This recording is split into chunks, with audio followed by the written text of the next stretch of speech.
बुआ बुआ, चलो ना, मेरे साथ खेलो। डैडी ने मेरे लिए नए खिलौने लाए हैं। ओफो विहान, तुम भी ना। जब भी मैं यहाँ पर आती हूँ एकदम चुंबक की तरह चिपक ही जाती हूँ मुझसे।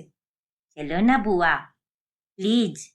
नहीं नहीं, मैं नहीं आने वाली कहीं खेलने। क्या बुआ, आप भी जाओ, मैं आपसे कट्टी हूँ। कट्टी तो कट्टी, जाओ खुद ही खेलो जाकर। पागल कहीं का। विहान रूठकर अब अकेला ही खेलने चला जाता है और तभी वहां पर मयूरी आ जाती है। अरे क्या रीवा, तुम भी अगर तुम 5 मिनट भी विहान के साथ खेल लेती तो उसे कितना अच्छा लगता। अरे भाभी, सच कहूँ तो मुझे बच्चे बिल्कुल भी नहीं पसंद। चिल्लम चिल्ली, खेलना कूदना, ये सब मुझसे सहन ही नहीं होता। बुरा मत मानना भाभी, लेकिन इसका मतलब ये नहीं है तो मुझे भी यहाँ से प्यार नहीं है। बस बच्चों से मुझे चिड़चिड़ होती है। अरे हाँ रीवा, तुम्हें सफाई देने की कोई जरूरत नहीं है। तुम क्या कह रही हो ये मैं अच्छी तरह से समझ पा रही हूँ। होते हैं कोई कोई लोग जिन्हें बच्चों से दूर रहना ही पसंद होता है। हाँ भाभी, और तो और मैं मुश्किल से मायके आती हूँ, और जिस दिन भी आती हूँ उस दिन ये बिहान का बच्चा मुझे चैन से आराम तक नहीं करने देता। लेकिन रीवा, तुम्हें कभी ना कभी तो माँ बनना ही पड़ेगा ना। तब क्या करोगी तुम? तब का तब देखा जाएगा भाभी। पर फिलहाल मुझे अपनी लाइफ एंजॉय करनी है। बच्चा होने के बाद औरत कुछ भी नहीं कर पाती। दिन के 24 घंटे बस उस बच्चे को ही संभालो, खिलाओ पिलाओ और उसकी सुसु पोटी साफ करो, उसका रोना धोना सहन करो। बाप रे, मुझसे तो ये सब नहीं हो पाएगा। अरे मेरी पगली ननन, इन सब में ही तो प्यार होता है। माँ बनना एक औरत के जीवन का सबसे सुंदर हिस्सा होता है। तुम अभी इतनी समझदार नहीं हो, और देखना, जिस दिन तुम माँ बनोगी उस दिन तुम्हें भी ये सारे चिड़चिड़े से भरे हुए काम करना अच्छा लगेगा। बच्चा होना किसी भगवान की देन से कम नहीं है। अच्छा भाभी, सुनो ना, मुझे गर्मा गर्म नूडल्स खाने का मन कर रहा है। प्लीज बना दो ना। और हाँ, रात में मेरे लिए हॉट चॉकलेट बनाना, और अपने बेटे से कहना कि मेरे हॉट चॉकलेट से तो दूर ही रहे, वरना वो मेरे से पहले ही उसे खत्म कर देगा। सॉरी हाँ, लेकिन अब मैं सिर्फ कल तक ही हूं ना यहाँ पर, इसीलिए प्लीज भाभी मेरी सारी इच्छाएं पूरी कीजिए। फिर ससुराल जाकर मेरा हाल बेहाल तो होना ही है। अरे हाँ बाबा, तुम फिक्र मत करो, मैं जो भी चाहिए मैं तुम्हें वो सब बना कर दूंगी। थैंक यू सो मच भाभी। भगवान जी आप जैसी भाभी हर ननन को दे।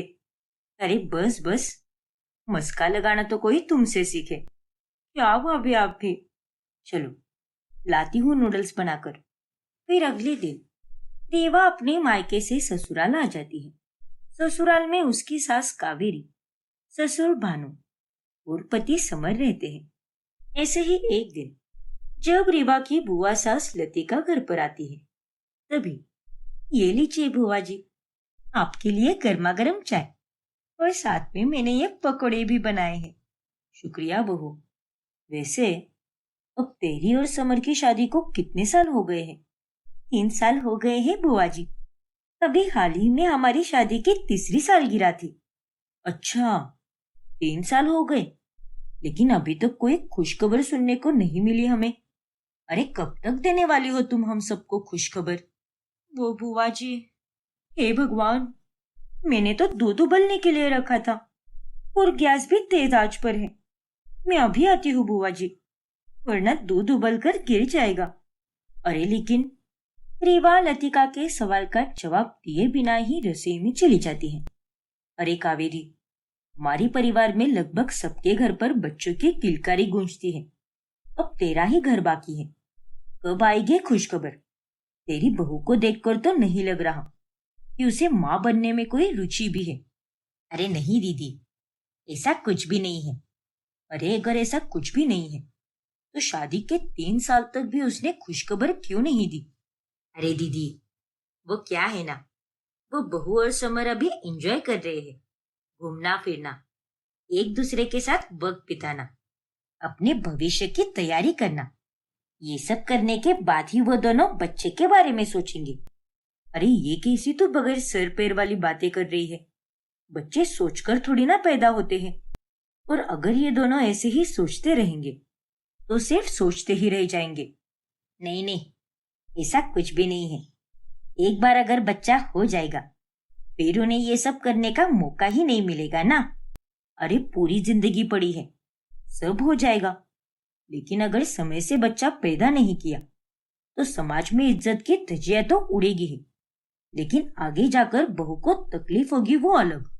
इसीलिए इन बच्चों की बातों में आने की कोई जरूरत नहीं है। इन्हें कह दो कि जल्दी से बच्चा करो। जी दीदी, मैं उन दोनों को समझा दूंगी।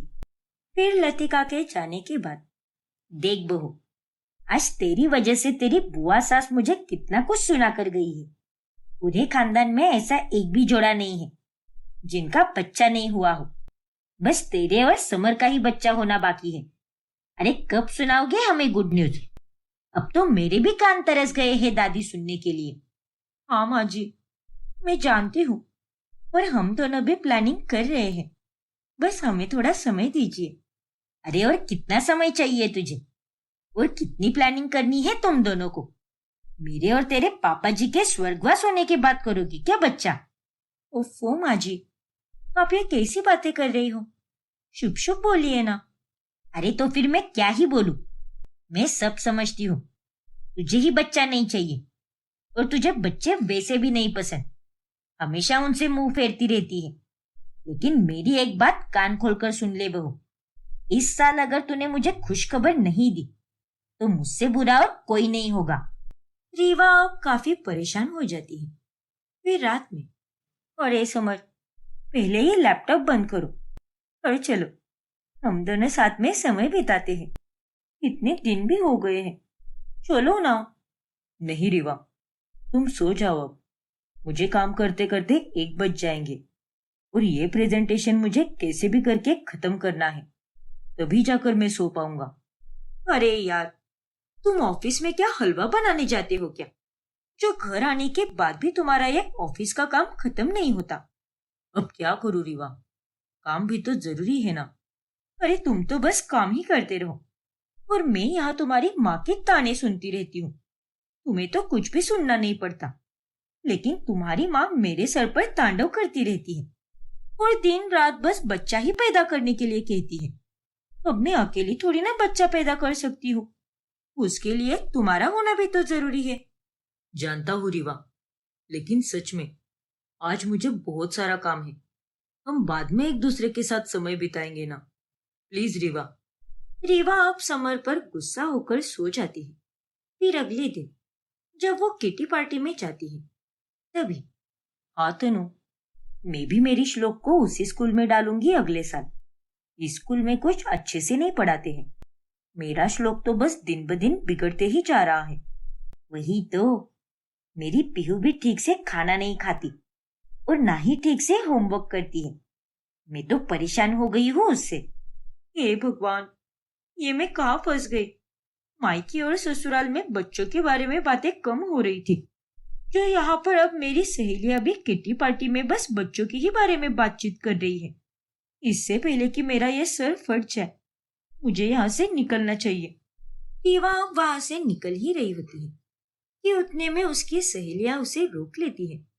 यार तनु, मुझे सच में एक बहुत ही जरूरी काम याद आ गया है, इसीलिए प्लीज बहन, जाने दे मुझे। अरे बाद में कर ले काम, अभी हमारे साथ थोड़ी देर बैठ जा। अच्छा रीवा, ये बता, तू कब माँ बनने वाली है? हाँ रीवा, तेरी और समर की शादी को भी 3 साल हो गए हैं। अब जल्दी से माँ बन जा, नहीं तो बाद में समय निकल जाएगा। अरे यार बस भी करो तुम दोनों। जिसे देखो वो बस मुझे माँ बनाने के पीछे मरे जा रहा है। नहीं बनना मुझे माँ। तुम लोग तो बन चुके हो ना, तो तुम अपने बच्चों के साथ खुश रहो, लेकिन मुझे बख्श दो। अरे अब इसे अचानक से क्या हो गया? अब रीवा गुस्से में वहां से चली जाती है, और उसकी ये हालत देखकर समर को भी बहुत बुरा लगता है। माफ करना रीवा, मैं पिछले कुछ दिनों से तुम्हें ठीक से समय ही नहीं दे पा रहा। लेकिन गेस व्हाट, मुझे अब 5 दिनों की छुट्टी मिली है और इसी के चलते अब हम दोनों घूमने जाएंगे। क्या? सच में? हाँ रिवा, मैंने सारी बुकिंग्स भी कर दी है। अब बस तुम जल्दी से पैकिंग करो। फाइनली इतने लंबे समय के बाद हम दोनों एक साथ होंगे। Thank you Samar. Love you so much. Love you too Riva. Riva और समर अब दोनों घूमने जाते हैं और वहां जाकर ढेर सारा प्यार भरा समय बिताते हैं। ऐसे ही 1 महीना बीत जाता है, जिसके बाद रीवा को उल्टी जैसा महसूस होता है। ये मुझे क्या हो रहा है? क्या मैं माँ बनने वाली हूँ? मुझे अपनी मन की तसल्ली के लिए टेस्ट कराना चाहिए। फिर रीवा घर में ही प्रेगनेंसी टेस्ट करती है, पर रिजल्ट देखकर वो चौंक जाती है। ये क्या? क्या हुआ रिवा, खुश खबर है ना? नहीं समर, मैं नहीं हूँ प्रेग्नेंट। क्या? लेकिन ऐसे कैसे हो सकता है रिवा? हमने तो पूरी प्लानिंग की थी इस बार। पता नहीं समर। समर और रीवा बहुत कोशिश करते हैं, लेकिन रीवा गर्भवती ही नहीं हो पाती। फिर चिंतित होकर वो दोनों डॉक्टर के पास जाते हैं और फिर कई सारे टेस्ट करने के बाद उन्हें कुछ ऐसा पता चलता है जिससे दोनों हैरान हो जाते हैं। क्या? हाँ, मुझे बहुत ही दुख के साथ ये बताना पड़ रहा है कि रीवा कभी माँ नहीं बन सकती। नहीं, ऐसा नहीं हो सकता। अब मैं घर पर क्या जवाब दूंगी? समर, सबने कितनी उम्मीदें रखी थी मुझसे और अब सबका दिल दुखेगा। डॉक्टर, आप कहीं गलत रिपोर्ट्स तो नहीं पढ़ रहे हैं ना? नहीं रीवा, ये रिपोर्ट्स तुम्हारी ही है और रिपोर्ट्स के अनुसार कुछ साल पहले तुम्हारे एक्सीडेंट होने के कारण तुम बांझ हो चुकी हो। I am really sorry. Rewa और समर को बहुत दुख होता है और फिर घर आने के बाद तो क्या होगा रीवा? हमारे घर वाले तो एकदम पुराने ख्यालात के हैं। वो सरोगेसी, टेस्ट ट्यूब या एडॉप्शन, इन सब के खिलाफ होंगे। उन्हें अपना ही बच्चा चाहिए होगा। हाँ समर, मुझे भी कुछ समझ नहीं आ रहा। और ये सब मेरे ही साथ होना था क्या? आज तक मैं माँ नहीं बनना चाहती थी और अब जब मैंने बनने के बारे में सोचा तो ये मुसीबत हो गई। देखो रीवा, मुझे लगता है कि हमें घर वालों को सब कुछ बता देना चाहिए और उन्हें कहना चाहिए कि अपनी उम्मीदें छोड़ दे और सच्चाई को स्वीकार करे। अरे तुम सटिया गए हो क्या समर? इस बात से हमारे घर वालों को कितना दुख होगा, सोचा भी है क्या तुमने? हाँ, तो अब हम क्या करें रीवा? मेरे पास एक आइडिया है। कैसा आइडिया? झूठी प्रेगनेंसी का नाटक। क्या? हाँ समर, हम घर वालों को ये बताएंगे कि मैं गर्भवती हूँ, लेकिन असल में तो मैं बस नाटक करूंगी। तो फिर बच्चा कहाँ से आएगा? क्या तुम भी समर? हम बच्चे को गोद ले लेंगे ना। आज भी ऐसे कई सारे निर्दयी लोग हैं जो अपने बच्चों को सड़क पर, मंदिर में या किसी आश्रम में छोड़ देते हैं। हम वहीं से बच्चे को गोद ले लेंगे और उसे ही पालेंगे और सबको यही लगेगा कि वो बच्चा हमारा ही है। पर रीवा, तुमने अपनी चालाकी से ये नाटक सोचा तो है, लेकिन इसे 9 महीने तक करते रहना बहुत मुश्किल होगा। जानती हूँ समर, लेकिन हमें अपने परिवार के लिए ये सब तो करना ही होगा। अब तक तो हमने बहुत मौज मस्ती कर ली, लेकिन अब हमें उन्हें वो सुख देना ही होगा जिनका वो इतने सालों से इंतजार कर रहे हैं। ठीक है रीवा, मैं इसमें तुम्हारे साथ हूँ और हम ये नाटक जरूर करेंगे।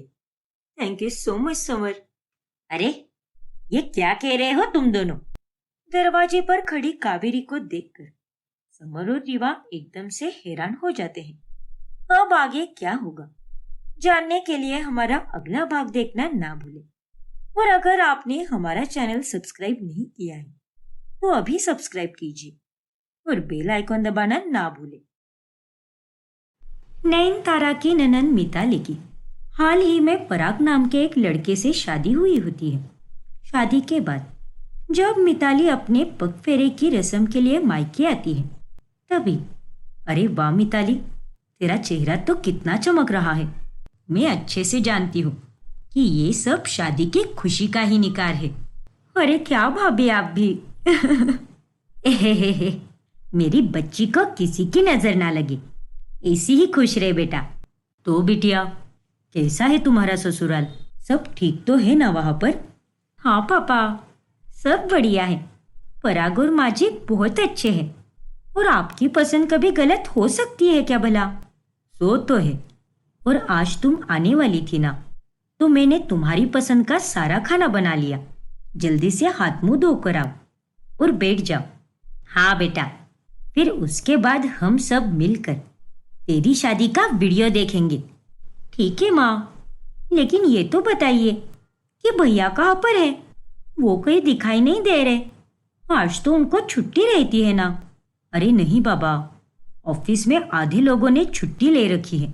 कोई बीमार है तो किसी की शादी है, इसीलिए अब इन्हें ज्यादा काम करना पड़ रहा है। अच्छा, और तुम्हारे भैया खुद तुमसे मिलने आ जाएंगे क्योंकि उनका ऑफिस तुम्हारे ससुराल के पास में ही है। हाँ भाभी, फिर ठीक है। मिताली दिन भर अपने मायके में बहुत अच्छा समय बिताती है। फिर शाम होने पर पराग उसे लेने आता है। ये ले बहू, अपने ननंद नंदोई का तिलक करके उन्हें पगफेरे का शगुन दे दे। जी माँ जी, ये लीजिए नंदोई जी, ये आपके लिए। शुक्रिया भाभी, हमेशा खुश रहो और तुम सदा सुहागन रहो। चलिए माँ जी, आते हैं हम दोनों। हाँ दामाद जी, ध्यान रखिए। पराग मिताली को बड़ी खुशी से लेकर जाता है, लेकिन घर आने के बाद वो अपनी माँ लाजवती के सामने बहुत ज्यादा गुस्सा हो जाता है। लानत है तुम्हारे मायके वालों पर मिताली। अरे पग फेरे की रस्म में सबसे ज्यादा मान और सम्मान दामाद का होता है, लेकिन उन लोगों ने सबसे ज्यादा तोहफे सिर्फ तुम्हें दिए और मुझे बस ये एक जोड़ी शर्ट और पैंट पकड़ा दिया। क्या कहा? सिर्फ शर्ट और पैंट पकड़ा दिया? बहू, ये मैं क्या सुन रही हूँ? अरे कुछ लाज शर्म है कि नहीं तेरे यहाँ के लोगों में? अगर हम भी तुझे खाने को सिर्फ सूखी रोटी और प्याज दे दे तो चलेगा क्या? नहीं ना। और उन्होंने तो सरे आम बेइज्जती की है अपने दामाद की।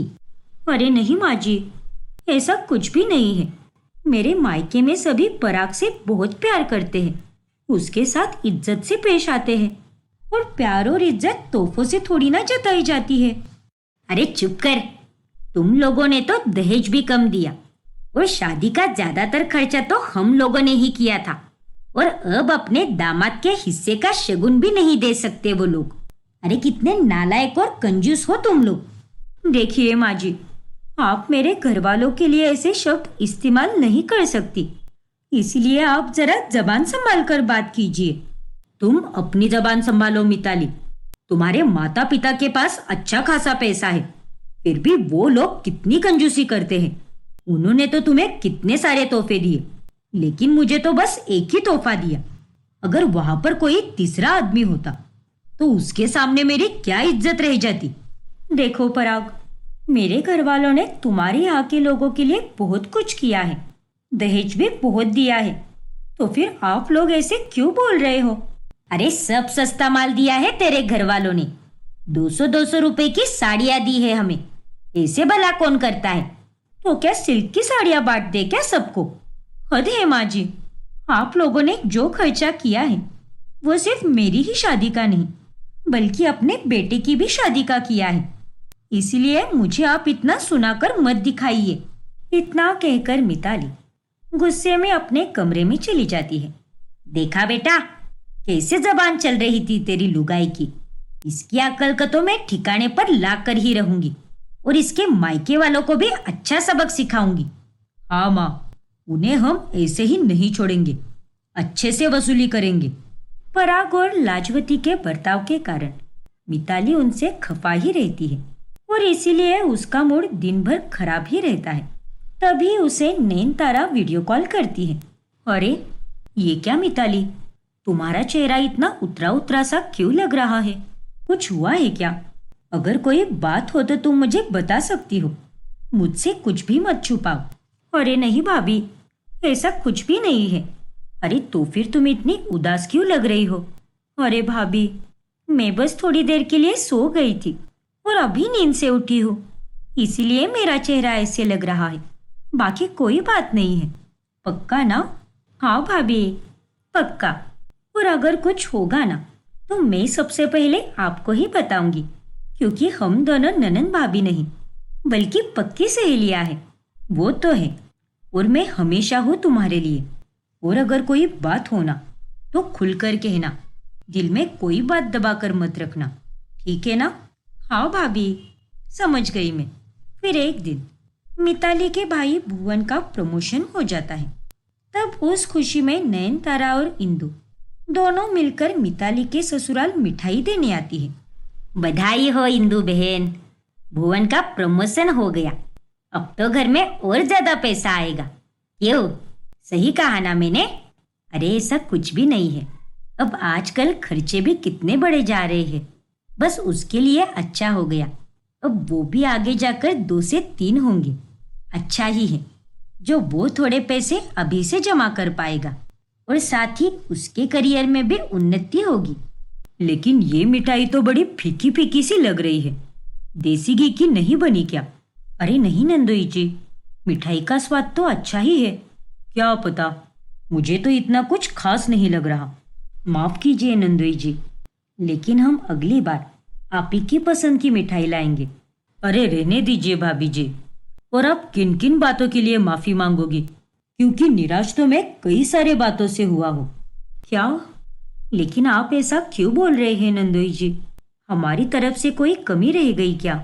हाँ दामाद जी, आप ऐसा क्यों बोल रहे हैं? अरे तो फिर क्या बोलूं मैं? बाकी ससुराल वाले अपने दामाद को क्या क्या नहीं देते, और यहाँ पर मेरे ससुराल वाले हैं जिन्होंने मुझे बस थोड़े बहुत ही तोहफे दिए हैं।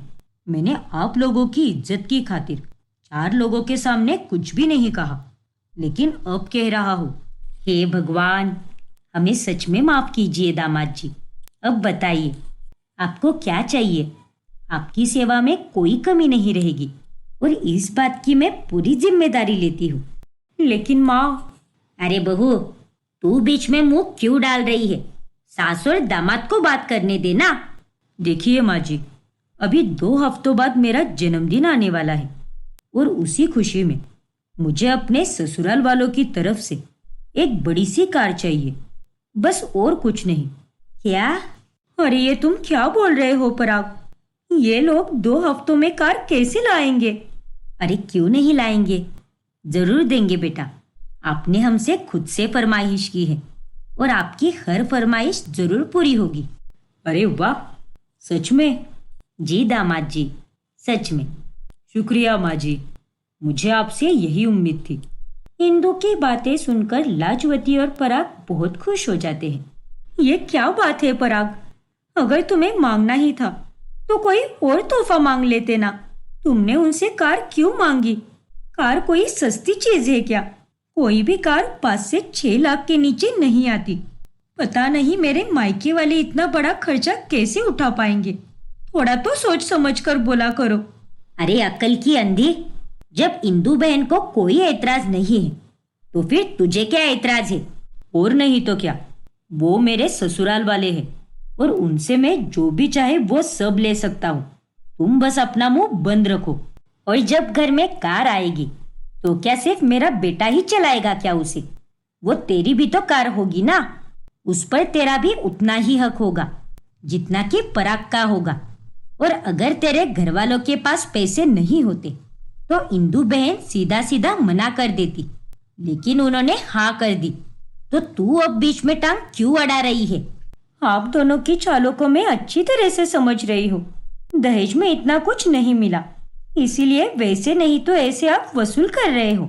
सच में मुझे तो बिल्कुल नहीं लगा था कि आप दोनों शादी के बाद इतने बदल जाओगे। सही कहते हैं लोग, शक्ल से किसी को भी परखा नहीं जा सकता। अब मिताली बहुत दुखी और चिंतित हो जाती है। वही उसके मायके में। अरे माँ जी, आपने नंदोई जी को हाँ क्यों कहा? और कार कोई 20-30 हजार की चीज थोड़ी ना है, वो तो लाखों रुपए की आती है, और उतने पैसे हमारे पास नहीं है। तू चिंता मत कर बहू, सब हो जाएगा। लेकिन कैसे हो जाएगा माँ जी? हमारा घर तो भुवन की तनख्वाह पर और पापा जी के पेंशन से ही चलता है, और उसमें भी हमारे खर्चे पूरे नहीं हो पाते। अब कुछ महीनों पहले ही पापा जी के हाथ की सर्जरी में कितने पैसे लग गए। अब वापस हम इतना सारा पैसा कहाँ से लाएंगे? अरे बहू, तुझे क्या मैं बेवकूफ लगती हूँ क्या? मेरे पास पैसे है, इसीलिए मैंने हाँ कहा। क्या? इसका मतलब आपके पास इतने सारे पैसे पड़े हुए हैं? हाँ बहू, मैंने जमा करके रखे हैं और अब मैं उन्हीं का इस्तेमाल करूंगी। और अब कर भी क्या सकते हैं, हमारी बेटी ब्याही है उस घर में, इसीलिए दामाद जी की हर ख्वाहिश पूरी करना हमारा कर्तव्य है। और अगर हम उनको खुश रखेंगे तभी वो हमारी बेटी को खुश रखेंगे।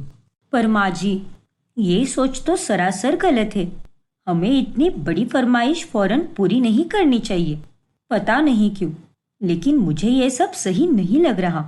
देख बहू, तू अब अपना दिमाग मत लगा। तुझसे ज्यादा दुनियादारी मैंने देखी है और मुझे अच्छी तरह से पता है कि क्या सही है और क्या गलत है। इंदु नयनतारा की कोई बात नहीं मानती और जब जन्मदिन पास आने वाला होता है तभी इंदु अपने संभाल कर रखे हुए गहने निकालती है। बस किसी को पता ना चले कि मैं अपने गहने बेच रही हूँ। सबको तो यही लग रहा है कि मेरे पास वाकई में पैसे हैं, लेकिन ऐसा बिल्कुल नहीं है। दामाद जी को उनके हक की चीज देनी भी जरूरी है, इसीलिए मुझे ये गहने बेचने ही पड़ेंगे। अपने दिल पे पत्थर रखकर इंदु सोनार के पास जाकर गहने बेच देती है और उन्हीं पैसों से वो पराग के जन्मदिन पर उसे एक बड़ी सी कार देती है। और कार के आते ही पराग और लाजवती की खुशी का कोई ठिकाना नहीं रहता। अब जाकर मेरे कलेजे में ठंडक पड़ी है, वरना कम दहेज के कारण मेरा तो खून जला ही जा रहा था। हाँ माँ, अब तो मुझे भी बहुत अच्छा लग रहा है। जितना मैं पहले गुस्सा था, अब उतना ही शांत हो चुका हूँ। वही दूसरी तरफ, अरे जल्दी करो इंदु, हमें मेरे दोस्त हीरालाल की बेटी के शादी में जाना है। लेकिन तुम अभी तक तैयार क्यों नहीं हुई? हाँ माँ जी, मुझे लगा कि आप तैयार हो चुकी होगी। अरे नहीं नहीं, मैं नहीं आ पाऊंगी क्योंकि मेरी तबीयत ठीक नहीं लग रही, इसीलिए आप लोग होकर आइए। ये तुम क्या कह रही हो? अब क्या हुआ तुम्हारी तबीयत को? सुबह से तो एकदम ठीक थी। अरे वो बस हल्का सा पेट दर्द हो रहा है, शायद ज्यादा खाना खा लिया ना, इसीलिए हो रहा होगा। ज्यादा खाने से पेट दर्द? माँ जी, इससे पहले तो कभी आपके साथ ऐसा बिल्कुल नहीं हुआ। रुकिए, आपको मैं अभी काढ़ा बना कर देती हूँ, उसे पीकर आपको राहत मिलेगी। शायद आपके पेट में गैस हो गई होगी। अरे नहीं बहू, तू रहने दे और अपने पापा जी के साथ शादी में जा, मैं काढ़ा बनाकर पी लूंगी। हाँ बहू, रहने दो। अगर उसे अच्छा नहीं लग रहा तो उसे आराम करने दो। ठीक है माँ जी, हम चलते हैं, लेकिन अगर कुछ लगे तो हमें कॉल करके बता देना। भुवन भी अभी काम से आता ही होगा। हाँ बहू, तू मेरी चिंता मत कर। फिर नयनतारा और शैलेश वहां से चले जाते हैं। अब इन दोनों को मैं क्या बताऊं कि मेरे पास अब पहनने के लिए कोई गहने ही नहीं बचे हैं।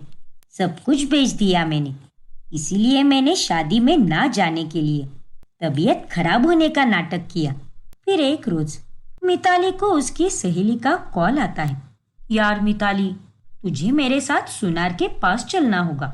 मुझे मेरी बहन की शादी के लिए झुमके खरीदने हैं और तेरी पसंद हमेशा बहुत अच्छी होती है, इसीलिए तू ही चल मेरे साथ, बाकी मैं कुछ नहीं जानती। अच्छा ठीक है मेरी माँ, चलती हूँ मैं, लेकिन अभी नहीं, अभी मेरे पास बहुत सारे काम हैं। शाम को 5 बजे चलते हैं, ठीक है ना? हाँ ठीक है बाबा, मिलते हैं फिर। फिर मिताली और उसकी सहेली शाम को सुनार के पास जाते हैं।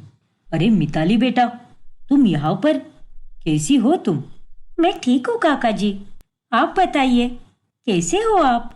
और काकी जी कैसी है? ठीक तो है ना? ठाकुर जी की कृपा से सब बढ़िया है बेटा। वैसे अभी कुछ ही दिनों पहले इंदु भाभी भी आकर गई, बहुत सारे गहने लाई थी बेचने के लिए। क्या माँ आपके पास गहने बेचने आई थी? हाँ बेटा, इसका मतलब पराग को कार देने के लिए माँ ने अपने सारे गहने बेच दिए। ये खबर सुनकर मिताली बहुत हैरान रह जाती है। अब आगे क्या होगा जानने के लिए हमारा अगला भाग देखना ना भूलें। और अगर आपने हमारा चैनल सब्सक्राइब नहीं किया है तो अभी सब्सक्राइब कीजिए और बेल आइकॉन दबाना ना भूलें।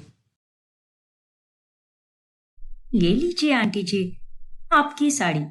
आपने लॉन्ड्री में दी थी ना? हाँ सलोनी बेटा, लेकिन तुम्हें कैसे पता? और मैं चली जाती ना लेने। तुमने इतनी दिक्कत क्यों ली बेटा? अरे आंटी जी, मुझे कोयल ने बता दिया था, इसीलिए मैंने सोचा मैं लॉन्ड्री के रास्ते से ही आ रही हूँ, इसलिए आपकी साड़ी भी लेकर आती हूँ। उतना ही आपका काम भी हो जाएगा।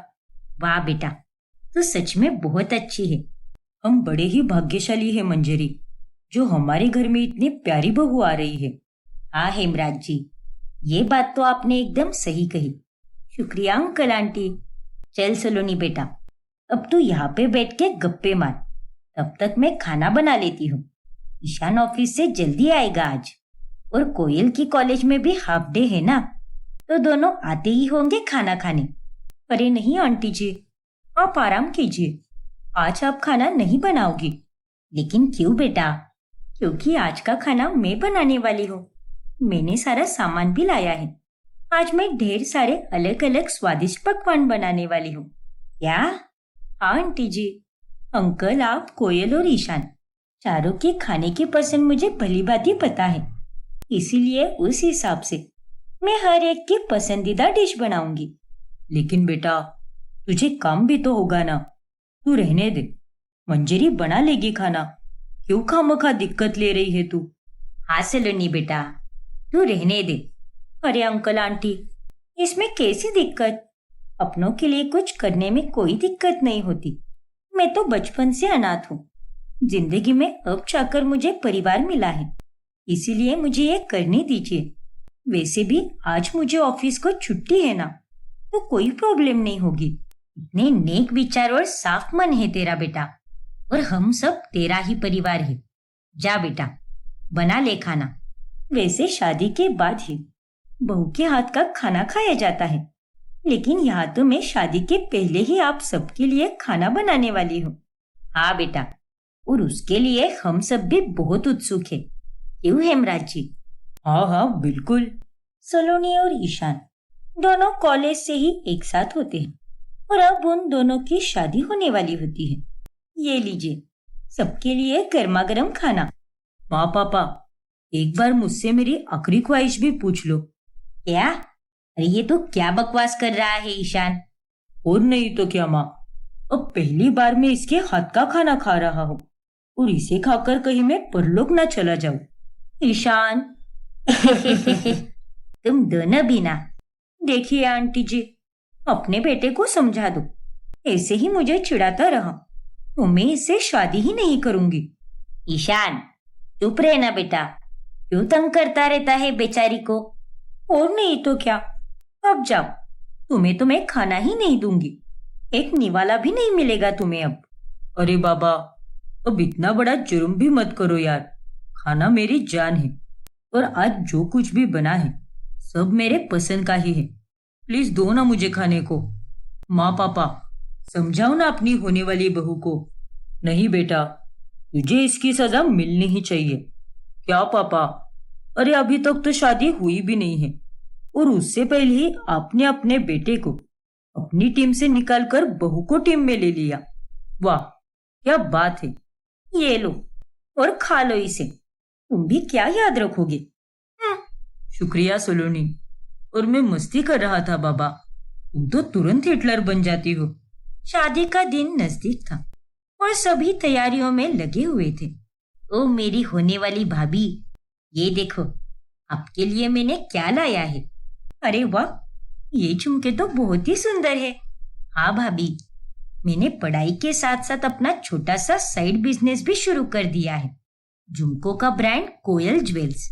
ये झुमके आप संगीत या फिर मेहंदी की रस्म के वक्त पहनना, आप पर बहुत सुंदर लगेंगे। हाँ कोयल, मैं जरूर पहनूंगी इसे, और तुम में तो बहुत हुनर है, देखना तुम खूब आगे जाओगी। अगर आप सब साथ रहोगे तो क्यों नहीं जाऊंगी। और भाभी, आप सिर्फ मेरी भाभी, माँ पापा की बहू और भाई की बीवी नहीं हो, बल्कि हम सबकी जान हो। जब से आप हमारी जिंदगी में आई हो, हमारी जिंदगी में एक रौनक सी आ गई है। आपके बिना अब मन ही नहीं लगता, मानो मेरी बड़ी बहन जैसी हो आप। और मैं तो बेसब्री से इंतजार कर रही हूँ कि कब आपकी और भाई की शादी होगी और कब आप यहाँ पर हमारे साथ हमेशा के लिए रहने आओगी? अरे कोयल, तुमने तो मुझे रुला ही दिया। सॉरी भाभी, लेकिन जो भी कहा दिल से कहा। अरे पगली, सॉरी नहीं कहते, और ये तो खुशी के आंसू है, और खुशी के आंसू किसी प्रसाद से कम नहीं होते। तुम सब मुझे जितना प्यार करते हो, उससे कई ज्यादा प्यार मैं तुम सबको करती हूँ। बचपन से लेकर अब तक मैं तो बस जी रही थी, लेकिन तुम सबके मिलने के बाद मुझे जीने की वजह मिल गई है। फिर सलोनी और कोयल एक दूसरे के गले लगती है, और आखिर वो दिन आ ही जाता है जब ईशान और सलोनी की शादी होती है। फिर सुबह के समय, ईशान, तुम पागल वागल हो गए हो क्या? अरे मैं तुम्हें वीडियो कॉल नहीं कर सकती, पता है ना अंकल आंटी ने क्या कहा है? रस्मों के अनुसार हम दोनों एक दूसरे की शक्ल भी नहीं देख सकते। अरे ये तुम क्या बात कर रही हो सलोनी? एक शादी के लिए 100 रस्में निभानी पड़ रही है। सच में ये करते करते तो मैं थक गया हूँ। अरे प्यार का दूसरा नाम ही इंतजार होता है मेरी जान। जब इतने दिन इंतजार किया है, वही कुछ और घंटे भी कर लो ना इंतजार। फिर उसके बाद तुम मेरा चेहरा देख लेना, मैं आ रही हूँ वहां पर। चलो ठीक है, अब और क्या ही कर सकते हैं। अच्छा चलो, मैं अभी फोन रखती हूँ। कुछ ही देर में मेकअप आर्टिस्ट भी आने वाला है, और मुझे तैयार भी तो होना है। ओके बाबा, मिलते हैं फिर मंडप में। हाँ ईशान, बाय। बाय सलोनी। फिर सलोनी तैयार होकर मंडप में जाने के लिए निकलती है, लेकिन कार चलाते समय अचानक से ब्रेक्स फेल हो जाते हैं। ओह नो, गाड़ी के ब्रेक्स तो फेल हो गए हैं। अब मैं क्या करूं? भगवान जी, प्लीज मेरी मदद करो। सलोनी बहुत घबरा जाती है, और थोड़ी ही देर में कार के सामने एक गहरी खाई नजर आती है, और सलोनी को अपनी मौत साफ साफ दिखाई देती है। नहीं, मुझे नहीं जाना। जिंदगी में पहली बार मुझे खुशियां मिली है, प्यार मिला है, और अब मुझे नहीं मरना। ईशान! सलोनी की कार खाई में गिर जाती है, और दूसरी तरफ ईशान और उसका परिवार सलोनी के आने का इंतजार कर रहा होता है। क्या हुआ ईशान बेटा? सलोनी का फोन लगा या नहीं? नहीं माँ, उसका फोन तो अभी स्विच ऑफ बता रहा है। क्या? 1 घंटे पहले मैंने भाभी से बात की थी, तब उन्होंने कहा कि मैं 5 मिनट में निकल रही हूँ, तो उस हिसाब से अब तक तो उन्हें यहाँ पर पहुंच जाना चाहिए था। पता नहीं कहाँ रह गई वो। मुझे बहुत घबराहट सी हो रही है, जैसे कुछ सही नहीं है। ईशान बेटा, हमें सलोनी के घर जाना चाहिए। हाँ पापा, अब तक हमने बहुत इंतजार कर लिया, चलो निकलते हैं। फिर ईशान और हेमराज दोनों सलोनी के घर जाते हैं, लेकिन वो वहां पर नहीं होती। फिर वो दोनों जब वहां से अपने घर जा रहे होते हैं, तभी एक खाई के पास भीड़ जमी दिखती है। पापा, लगता है वहां पर कुछ हुआ है। अरे वो सब छोड़ ईशान, तू गाड़ी चला, हमें सलोनी का पता लगाना है। नहीं पापा, मुझे कुछ तो अजीब लग रहा है, मेरा दिल नहीं मान रहा। मैं जा रहा हूँ देखने। फिर जब ईशान वहां पुलिस से जाकर पूछताछ करता है, तब उसे वो लोग एक फोटो दिखाते हैं जिसमें सलोनी की गाड़ी होती है।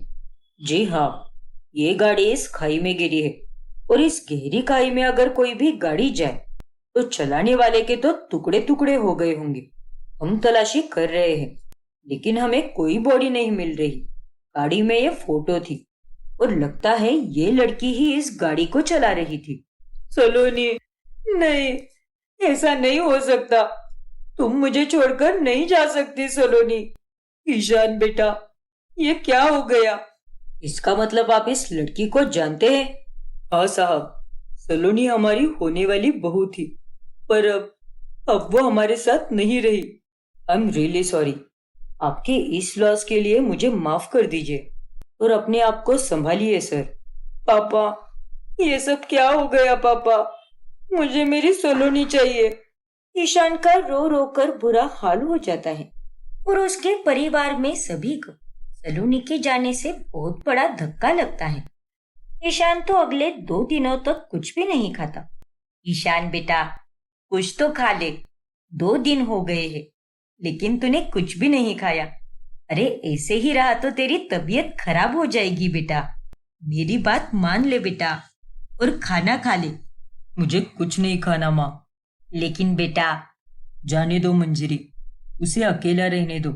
जब मन करेगा तब वो खा लेगा। उस पर कोई जबरदस्ती मत करो। ईशान पूरी तरह हिल चुका था। वो दिन रात अपने कमरे में अकेला ही पड़ा रहता है और हर वक्त अपनी और सलोनी की तस्वीर ही देखता रहता है। सलोनी, तुम मुझे छोड़कर क्यों चली गई सलोनी? क्यों? हमारी शादी होने वाली थी, हमारे जीवन की नई शुरुआत होने वाली थी। सब कुछ कितना अच्छा चल रहा था। फिर अचानक से जिंदगी भर का दर्द देकर चली गई तुम मुझे। और अब मैं तुम्हारे बगैर कैसे जीऊंगा सलोनी? तुमसे ही मेरा सब कुछ था और अब तुम नहीं, तो मैं क्या करूं सलोनी? आई मिस यू सलोनी। मैं तुम्हारे बगैर नहीं रह सकता। आ जाओ ना मेरे पास वापस, प्लीज सलोनी। अब ऐसे मत सताओ मुझे। मंजरी और कोयल चुप चुप कर ये सब देख लेते हैं।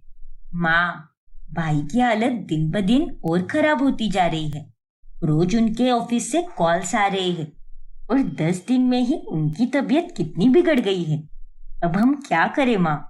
पता नहीं कोयल, मुझे तो कुछ भी समझ नहीं आ रहा कि अब हम क्या करें। 2 दिन बाद भाई का जन्मदिन है और भगवान करे कम से कम उस दिन तो वो अपने कमरे से बाहर निकले।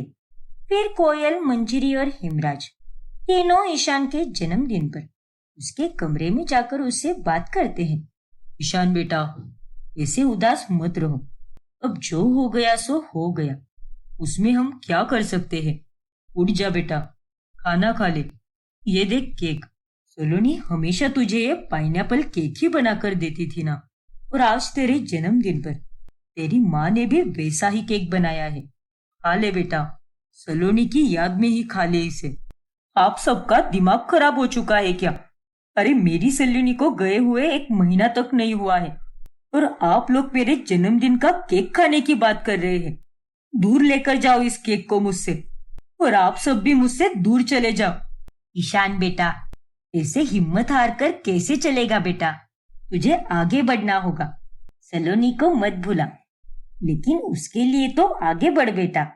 वो तुझे ऊपर से अगर ऐसे दुखी देखेगी तो उसे भी कितना बुरा लगेगा बेटा। हाँ भाई, अरे जितना दर्द हमें आपको इस हालत में देखकर हो रहा है, उससे कई ज्यादा दर्द सलोनी को हो रहा होगा। सलोनी इस दुनिया को छोड़कर गई है, लेकिन उसकी यादें, उसका एहसास आज भी हमारे साथ मौजूद है भाई, और वो यादें आपके साथ हमेशा रहेगी भाई। उन सब की बातें सुनकर ईशान अब रो पड़ता है। उसके ऑफिस ना जाने के कारण अब उसके ऑफिस से बहुत कॉल्स आते हैं और एक बार में ही वो उनका फोन उठाकर उन पर गुस्से में बरस पड़ता है। अरे मुझे नहीं आना काम पर, निकाल दो मुझे, कोई फर्क नहीं पड़ता। यहाँ मेरी जान मुझसे अलग हो चुकी है और तुम सबको बस काम की पड़ी है। रखो फोन। ऐसे ही हर एक गुजरता दिन ईशान के लिए मुश्किल से भरा होता है। और फिर एक दिन, नहीं, अब मैं और नहीं रह सकता। मुझे घुटन हो रही है, सांसें तो चल रही है, लेकिन अंदर से मैं पूरी तरह मर चुका हूँ। मुझे अपनी सलोनी के पास जाना है और उसके पास जाकर ही मेरी जान में जान आएगी। और अगर उससे मिलने का रास्ता मुझसे होकर गुजरता है तो मुझे ये भी मंजूर है। मैं आ रहा हूँ सलोनी। अब ईशान अपनी जान देने के लिए निकल जाता है और शाम तक जब वो घर पर नहीं आता तब सभी लोग बहुत घबरा जाते हैं। अरे ऐसे कैसे चला गया वो? हमें उस पर ध्यान देना चाहिए था। माँ, पापा, वो अरे कुछ तो बोल कोयल, कहाँ से भागते हुए आ रही है तू? कुछ पता चला क्या तेरे भाई के बारे में? हाँ माँ, वो पड़ोस के राजीव अंकल कह रहे थे कि उन्होंने भाई को कुछ देर पहले ही ब्रिज के पास खड़ा देखा। क्या? कोयल की बात सुनकर हिमराज और मंजरी के पैरों तले जमीन ही खिसक जाती है। तो अब आगे क्या होगा जानने के लिए हमारा अगला भाग देखना ना भूलें। और अगर आपने हमारा चैनल सब्सक्राइब नहीं किया है तो अभी सब्सक्राइब कीजिए और बेल आइकॉन दबाना ना भूलें।